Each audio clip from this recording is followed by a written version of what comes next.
Welcome, ladies and gentlemen, to our next session where we are going to be learning about improving our local Google visibility. And to talk to us about this topic is the Vice President of Single Throw Marketing, Mr. Scott Dailey. Welcome, Scott. Hello, everyone.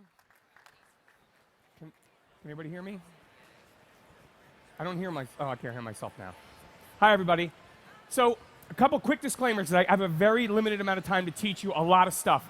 There's way too much substance for me to get into to share it with you in 30 minutes. So if you have questions that we can't get settled, we can get up to our elbows in it right over there when I'm done. So imagine I give you 4 customers, and I say, convert all 4. So 4 customers go into your physical brick and mortar shop, and I say, convert all 4. And if you don't convert all 4, I'm going to fire you. You'd probably say, I can't convert all 4. There's not enough people. I need more people in order to convert a percentage of the people that come into my store, right? That's what sales is. Sales is back where, and what I do, if you've got a closing ratio of 25%, you're doing really, really well. That is to say, if you close one piece of business out of 4 opportunities, you're doing well in my line of work. In yours, if you're selling anything, B2B or B2C, if I gave you 4 human beings, let me skip to it. If I give you 4 human beings and said, convert these folks, you probably wouldn't convert any of them. Someone would have buyer's remorse before they even make a purchase. Someone would go shop for a cheaper price. You know, the criteria would be too steep to ask you to close one of those 4 folks. So we're going to talk about how important it is that you show up on page 1 as much as you humanly can. Those 4 treble clefs represent the percentage of people that go to page 2 of Google. Those 4 treble clefs represent the percentage of people that will go to page 2 when Googling the stuff you sell. That's how many. That's how many people will stay on page 1, find what they want, and complete the purchase exercise. 96% of the time, Google, which I will focus on in the next 30 minutes, gets it right. And there's a myth that Google is doing something to make it hard for people to sell stuff. It's a total myth. What Google's trying to do is get buyers the thing they want as fast as possible so that Google gets your business as a searcher. So you don't go to Yahoo, so you don't go to Bing. The fact that Google gets it right 96% of the time means that you can trust Google. So Google's not going to put anything on page 1 that is unlike Google, right? If Google is a trusted servant of you, the searcher, it's not going to put anything on page 1 that strays from that, right? Because it has a reputation to uphold, right? 33%, as many as 330 clicks, if 1,000 people search for one thing you sell, 330 of those people click the first option, first organic option in Google. So let's say you sell, and this is hypothetical, guitar lessons, and you know in your area 1,000 people search for that every month. If you're in the first organic position, you're going to garner as many as 330 clicks of those 1,000. If you're in position 2, you get 170 clicks. If you're in position 10, 2.4% of all the clicks that could be yours of those 1,000 that are searching for that thing will be yours if you're in position 10. So not only is page 2 the place where they're hiding Jimmy Hoffa, but the bottom of page 1 is almost as bad. So that's how much we have to learn in the next 30 minutes so you can go home and fix the problem. If you're in position 10, this isn't horrible news, but it's not great news. Position 10 is still page 1. So you could go and brag and say, you know what, of all the retailers in my category, I'm on page 1. But in position 10, you're almost anonymous. So, as I said, there's 1,000 searches for something called guitar lessons, and that's roughly as many as 330 searches. Say the statistics. If I close 5% of those 330 clicks, and that means 330 human beings went to your website. So let's say I had a closing ratio of between 1 and as much as 5%. I closed 5% of the people who went to my website. That would give me 16.5 new customers a month. That's pretty darn good if you can acquire that using a digital medium that most businesses, most retailers underutilize. They don't know how to get on page 1. But still, if I only close 5% of 333 clicks, I still get 16 customers out of it, 17 customers. If I closed the 24 clicks I'll get out of position 10, I'd get 1 customer a month. Do you want that customer? Of course you do. Why would you turn some away? Which leads me to my next point. If we were at a networking event, let's say a music merchants convention. Let's say we're at one of those. And during those things, you have opportunities to stand face-to-face with your buyer, folks that would be persuaded to purchase what you sell. And I said to you, I'm going to guarantee you 10 of your Goldilocks buyers in that room with you right now. Would you take one of those 10 and hand it to a competitor? Show of hands if you would give away those 10 Goldilocks buyers, even one of them, to a competitor. Show me if you do it. No, see, it's not so kumbaya anymore here, is it? Not when it comes to money, not when it comes to revenue, and we're here to make money. And I'm only here to teach you how to make money. Here's the problem. Digitally, this is what you're giving away. Half. Every time I do this lecture, and it's usually 90 minutes to 2 hours long, so if I'm talking fast, it's because I don't have time to teach you this stuff. So every time I do this lecture, I research the category I'm doing it for, in this case, music merchants.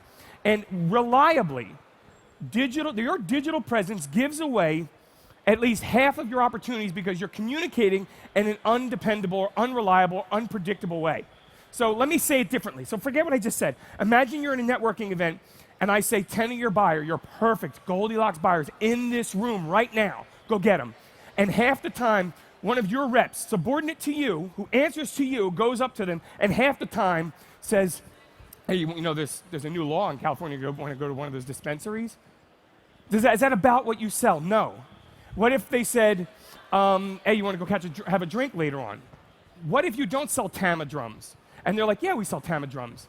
That's what's happening digitally. Now, you wouldn't tolerate it out of your employee, would you?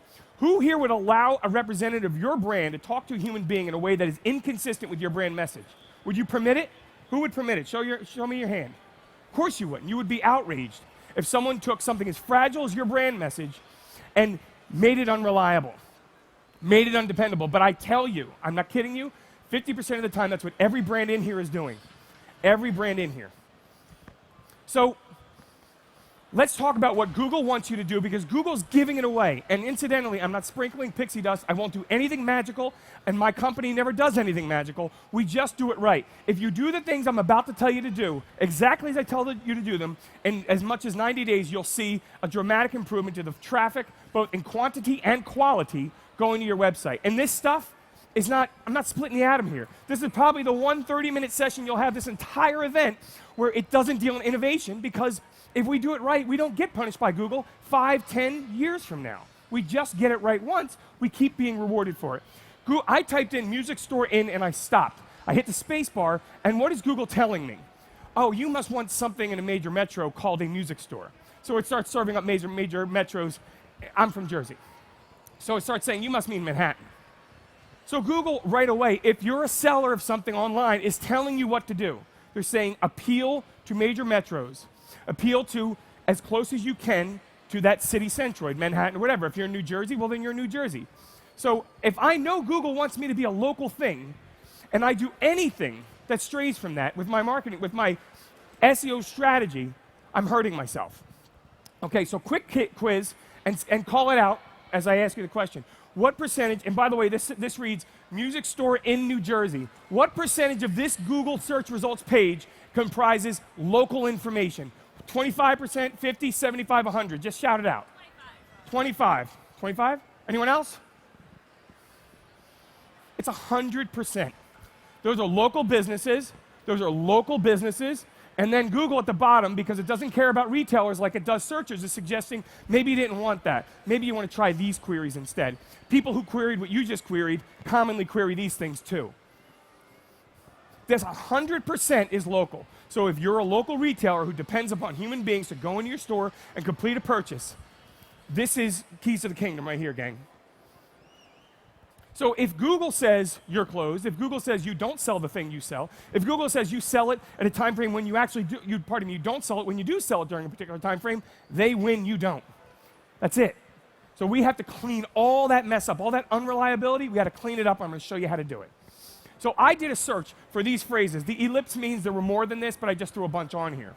So I did a search for these phrases. This may or may not apply to what you sell. Not particularly important right now. But these phrases have buying intent. When you look at clarinet sales, clarinet rentals, that's some human being who wants to rent a clarinet. So there's intent in that. That makes it a coveted phrase. It means that if I rent out clarinets, I need to show up for that phrase.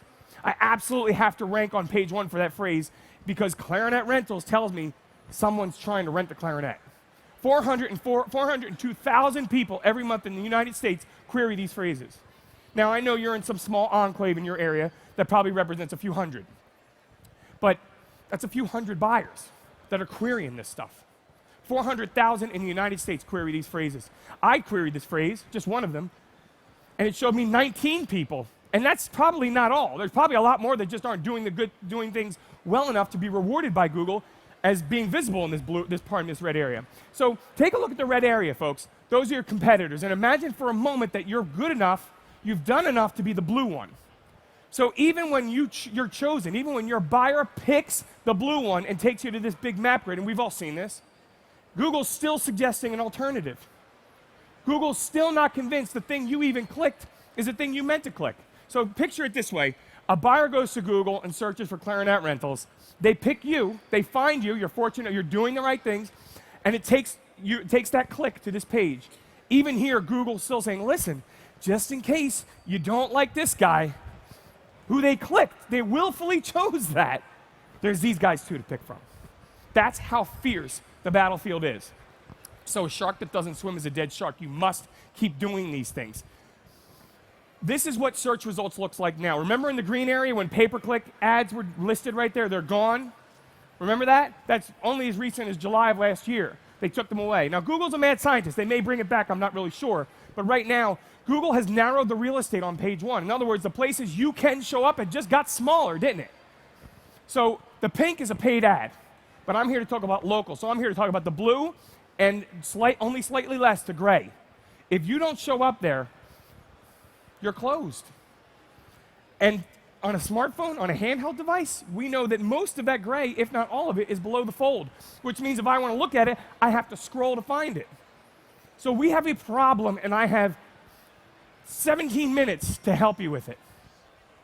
So there's over 200 signals that Google's machine learning algorithm listens for when deciding whether or not you belong on page one. Over 200 signals. And when it crawls your website, it grades your website. It determines, are you doing enough of these 200 things to be worthy of page one?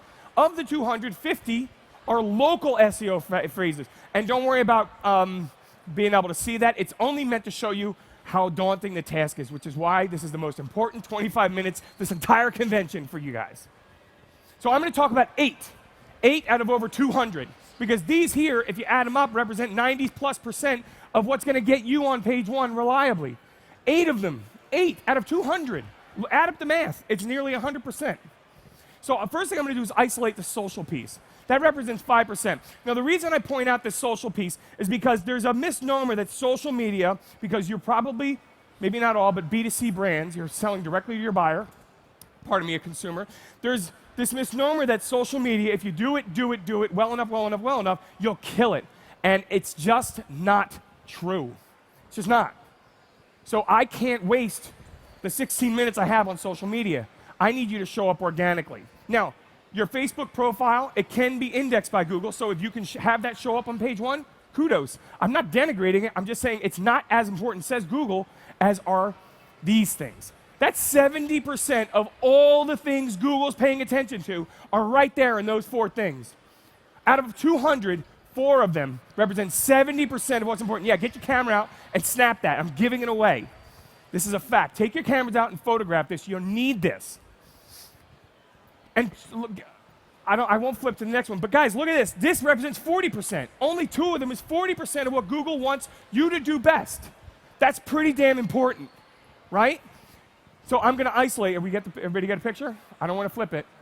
I got 15 minutes. So I'm going to flip it, and we're going to unpack it a little bit. Now I went down to 3, and it's still over 50% of what Google wants you to do most, represented in these 3 measly signals. This orange one reads link signals. That means signals coming from other websites back to your website. You've heard the expression, if you lay down with dogs, you catch fleas, right? Your folks over there, you're not ignored. I see you. So you remember, you've heard it all before. If you lay down with dogs, you catch fleas, right? Well, that's true in reverse. If you hang out with powerhouses that Google values, by virtue of that relationship, Google will value you. So if you have links to your website on other websites, good and bad, disavow, that's an actual thing, disavow the ones that are bad because they're hurting you. I promise you they're hurting you. And try to create reciprocal relationships with websites that Google values authorities, and I'll get into a moment, I'm going to get into a moment who they are. On-page signals, these are signals your website's transmitting out to the ether. Those two things together are 40%. I promise you, and I'm giving this is the stuff that I get paid to do. If you do those two things and you forget everything else I say, you will see buyers emerge where they never were before. I guarantee it. It's a fact. It's not pixie dust. So shut up, Scott. Help, right? So this is it, gang. Photograph this. You'll need to photograph this. I need you to write explicit headings. How many of you have gone to a website and the heading on it reads, welcome, welcome? Who's seen that? Show of hands. Who's seen a website that reads, welcome? What the hell does that mean? I don't know what that means. Now listen, you're probably saying, Scott, the sentiment I have with the rapport I have with my buyers is paramount to my success. Yeah, I agree with you. But if you solve your buyer's problem by showing up on page 1 for their query, you have a chance to deepen rapport with the buyer you're not pursuing at all right now. And then when you do, you know what you could say to them? Welcome. Welcome. Yes, I sell clarinet rentals. Welcome. And I bet you they're going to appreciate that welcome far more than they will some insincere word smattered across a web page. I want your headings to be explicit. Clarinet rentals in wherever the hell you are, right? Clarinet rentals in Belmar Beach, New Jersey. That's where I am, okay? And your location. When you leave here, every single one of your web pages has to have your name, address, phone number. Us nerds call it NAP data. It's an acronym. It's nerdy. Name, address, phone number. I want your NAP on every single page of your website, okay? That's easy. Just get it on there. Most of you are using a CMS anyway. And by the way, I deleted a slide last night in my hotel room that said, is your website mobile? Because I didn't want to waste any time on it. You better have a mobile website or I'm really angry with you. You better have a mobile website. Okay, copy. Machine learning has gotten so smart that it knows when you're talking to the machine. So if you talk in a way that is bloated with keywords, you're not going to get anywhere with Google. Google's going to detect it and it's going to punish you. And when Google punishes you, it sends you to the back of the line. Unlike when mom and dad punished you, they told you what you did wrong so you wouldn't do it again. Perhaps you'd learn from your mistake. Google's not going to do that because Google doesn't care at all if you make mistakes. There's someone else to put in your place. Copy. Say it explicitly. I sell band equipment. I sell school band equipment. I sell this thing. I rent out this stuff. Say it explicitly. No more welcome. No more folksy colloquial metaphors. It's gone. You must be explicit, not implicit. Clear? Imagery. If you have a photograph on your website of somebody being taught guitar, do you know you can add text to that image that reads, guitar lessons in Belmar, New Jersey? You can add that text to that image so that when Google encounters the image, they know what the orientation of the image is, and they'll reward you for it. Imagine your competitors have image titles that are read like 1279q.jpg, and yours reads, guitar lessons, vocal lessons, because the photo reflects vocal lessons, the photo reflects piano. If you do that, and someone else is doing the same thing you're doing as well, but you're doing that one thing better, Google will reward you accordingly. Again, we're not splitting the atom. And sentiment, because many of your consumer brands get your buyers to say yes to a review. Make it easy for them to do. Put links on your website. We'd love for you to review us. If you had a great experience, we'd love to hear it. And if you're thinking, yeah, that's hard to moderate because if they're angry, they're going to post a bad review. Well, then do a good job. Our CEO says he had a long-standing client, an auto client, wildly popular auto group that's known all around the nation.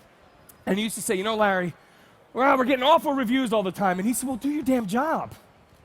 I can't help you with that. There's no magic. This microphone's not going to solve that problem. Do a great job and ask for a review, and you'll get a great review. So let me go back one. Those are on-site signals being transmitted out to Google. Take a look at this slide and photograph it. And hurry up, I am now 10 minutes. So take a picture of that, gang. News outlets, communities. Surely there are communities in your neighborhood who matter to you and who you matter to as well, right? You are a part of a business community in your area. Well, join forces with them and get a link on their website to your website and invite them to add a link to their website to their website to your website. Right? It's called reciprocal linking. Create relationships with these directories, publications, reviews, multimedia. If you don't have a YouTube channel, you get a punch in the cheek.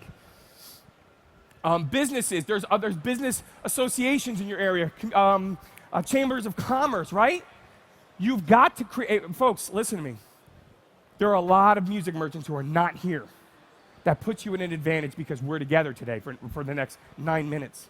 That puts you at an advantage that I take very, very seriously. Look at my face. I'm not joking. I take that deadly seriously, that you need to earn customers based on the crap coming out of my mouth right now.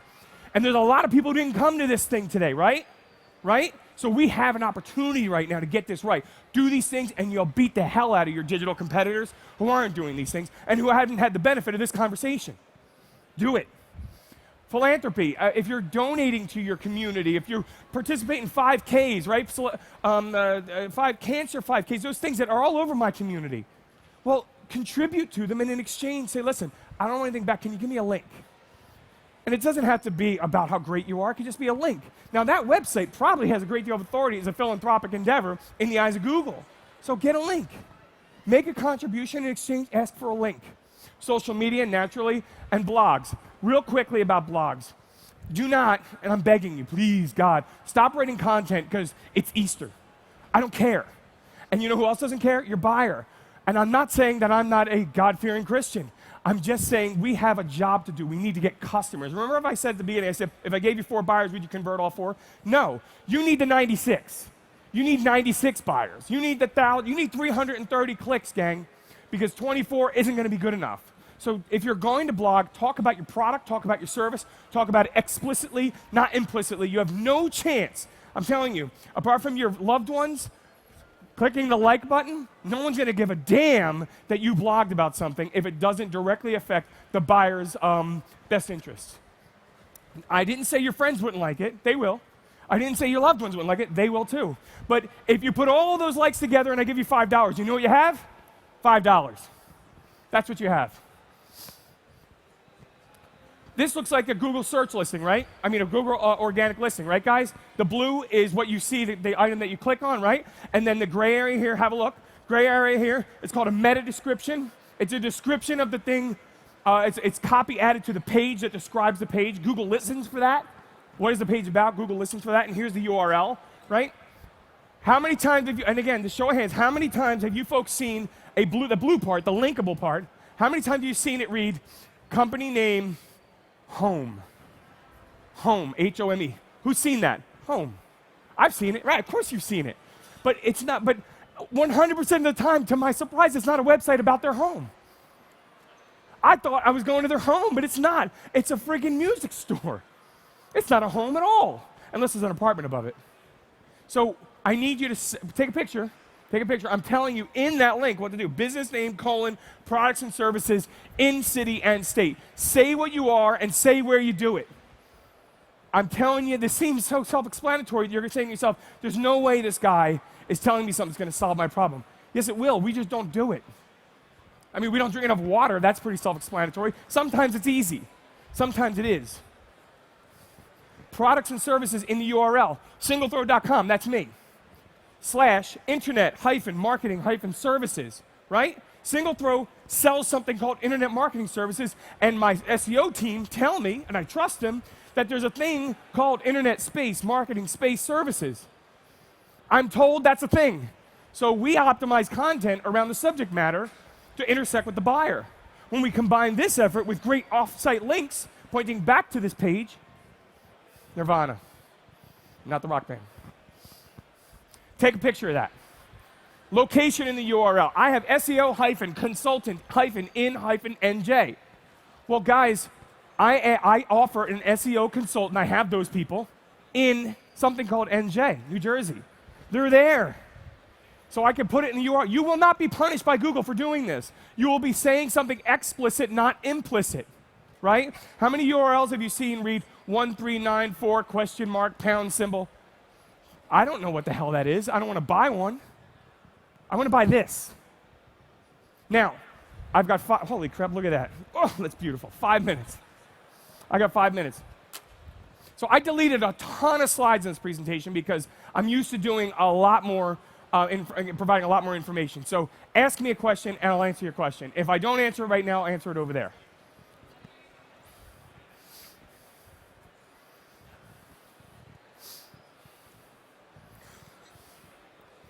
How important important is the metadata, like the tags on your website, to fill that out? Say it again, please. The metadata, the tags What's on your your name? website. I'm Nikki. Nikki said, how important is the metadata, the meta description? Let me click. Where's my clicker?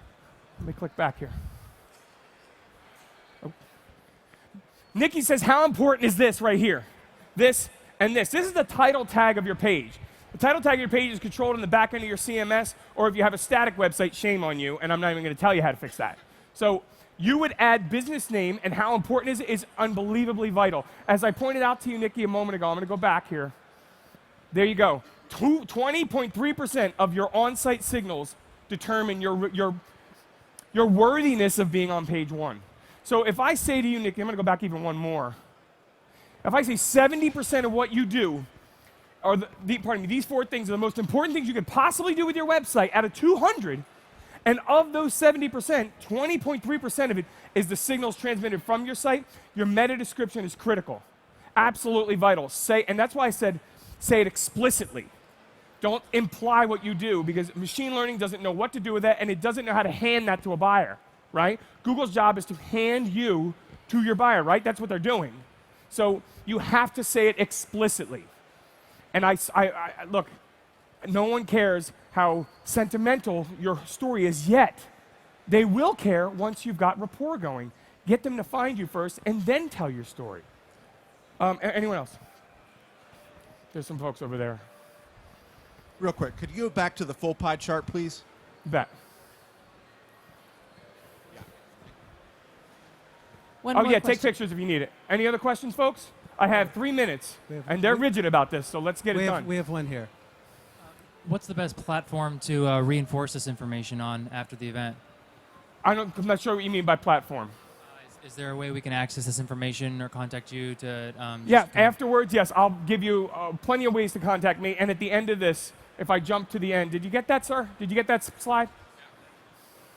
One final question over here. Where did it go? Go ahead.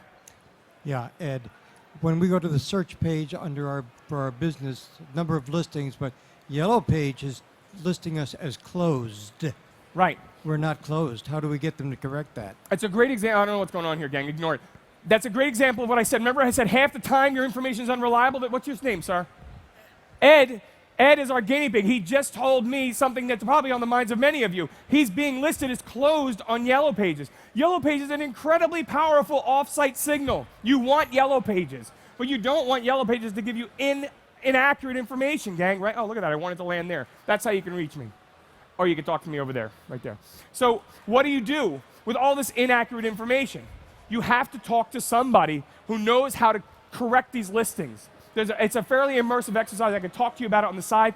I don't have time. I'm down to 1 minute, but I will explain to you how it's done if you want to know. But you got to clean that up, because Google will never, ever put you on page one if your listings, by that I mean the listings, the mentions of you on other websites is in poor hygiene. They'll never reward you. I'll tell you how to do it. And one more real quick before I get pulled off. Hurry, hurry, hurry. So those Google business listings that they show you where it is, Right. Can you help with that information by setting up a Google business account? Yes, you do have, yes. When you go to Google My Business, you want to claim your listing. Claim that you are the owner, proprietor of that business. When you do that, you tell Google specific meta information like your hours, what you do, where you're located, things like that. That will help with one listing, Google's listing. A very important listing, but one. You still have to do that exercise everywhere you're mentioned. And by the way, and I'm done, folks. You're mentioned at least 75 times, and only one of them is your website. That's a cliffhanger for you. 75 different ways you're being discussed right now on the internet, and you don't even know it. Scott All Dailey, 75 have to be clean. Sorry. Thank you so much. Thank you very much.